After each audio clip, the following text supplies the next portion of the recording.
Very good morning to all of you. I hope you all are doing well.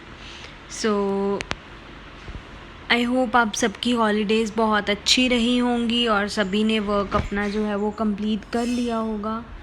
As I told you, I'll take your test of chapter number 1 and 2 of geography very soon. Be ready for that. So today we are going to start chapter number 3 of geography. Open your lead school books. I'm counting down to 5. 1, 2, 3, 4, 5. Okay, open your books at SB 13, chapter number 3, Motions of the Earth. So we are going to read concept time 9, that is rotation of the earth. Rotation of the earth क्या होता है? The movement of the earth around its own axis. जब अर्थ अपने ही axis के ऊपर घूमती है उसको हम रोटेशन ऑफ द अर्थ कह देते हैं. So time taken for one rotation is around 24 hours. 24 hours जो हैं वो लगते हैं एक रोटेशन को कवर करने के लिए. And the direction of rotation is west to east. And what is the effect of rotation? Do you know? What is the effect of rotation? The effect of rotation is day and night on the earth. तो जब effect क्या पड़ता है rotation का, जब 24 hours हो जाते हैं तो डे एंड नाइट इफ़ेक्ट पड़ता है. डे एंड नाइट, डे और नाइट चेंज हो जाते हैं. ठीक है.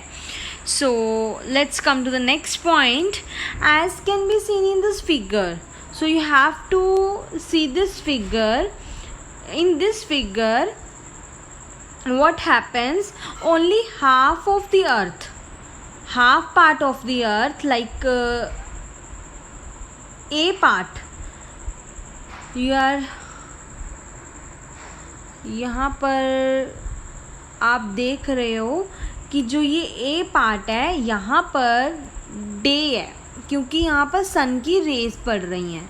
जहाँ पर सन की रेस रिसीव होंगी वहाँ पर डे होगा.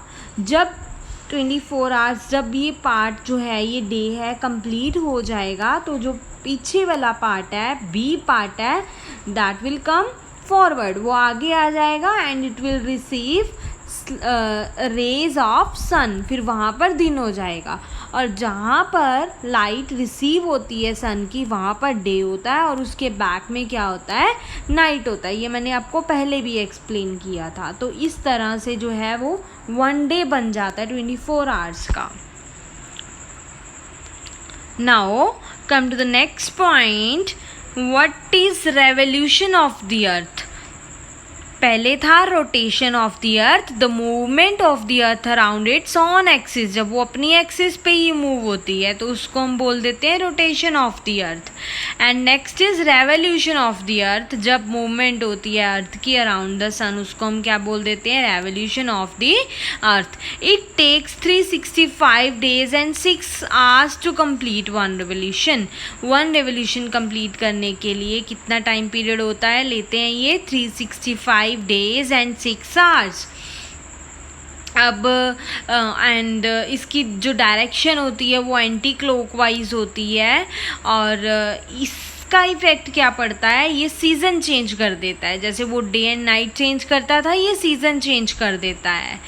अब जो एक्स्ट्रा 6 आवर्स होते हैं, 365 डेज तो हर एक ईयर में होते ही होते हैं, बट जो एक्स्ट्रा 6 आवर्स होते हैं ये उसी ईयर में काउंट नहीं किए जाते हैं. इसको फॉरवर्ड कर दिया जाता है टू द नेक्स्ट ईयर. जब 24 आवर्स बन जाते हैं, लाइक 6 + 6 + 6 + 6 24 आवर्स. जब 24 आवर्स बन जाते हैं तो वो एक दिन बन जाता है और वो 4 साल बाद एक दिन जो है वो उस साल में ऐड हो जाता है, जिसको हम बोल देते हैं लीप ईयर. और लीप ईयर में कितने डेज होते हैं, 366. जो नॉर्मल ईयर होता है वहाँ 365 डेज होते हैं, but in leap year there are 366 days. और जो एक दिन होता है वो फरवरी में ऐड होता है. तो उस टाइम पे क्या होता है, 28 की जगह 29 डेज होते हैं और उसको लीप मंथ कहा जाता है. Have you clear? I hope आप सबको क्लियर हो गया होगा. और नेक्स्ट आ जाता है सीजन्स ऑफ द अर्थ. अब मैंने आपको क्या बोला कि जो रेवोल्यूशन होता है उसका इफ़ेक्ट क्या पड़ता है कि सीजन्स चेंज हो जाते हैं. We experience changes in season due to the combination of earth's revolution and tilt of its axis. जब वो अपनी एक्सिस पे घूमता है, अर्थ का रेवोल्यूशन होता है, तो तब क्या होता है, पोजीशन नंबर 1 और पोजीशन नंबर 2 लाइक यहाँ पर होता है summer solstice and winter solstice. अब जो समर सोल्स्टाइस होता है बेटा वो 21 जून को होता है, जो कि अभी निकल के गया है.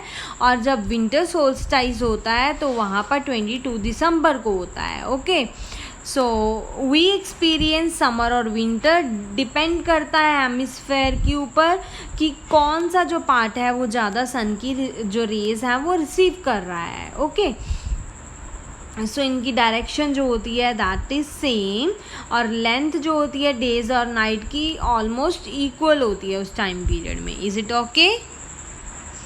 तो ये आपकी जो लीड की बुक पे दिया गया है, लीड बुक पे जो आपकी चैप्टर नंबर 3 है ज्योग्राफी का, वहाँ से आपका ये चैप्टर कंप्लीट हो चुका है. You have to find question number 8.1 and 9.1. You have to find these 2 questions and please send it on my WhatsApp number, or you can send it on my personal chat on Lead app.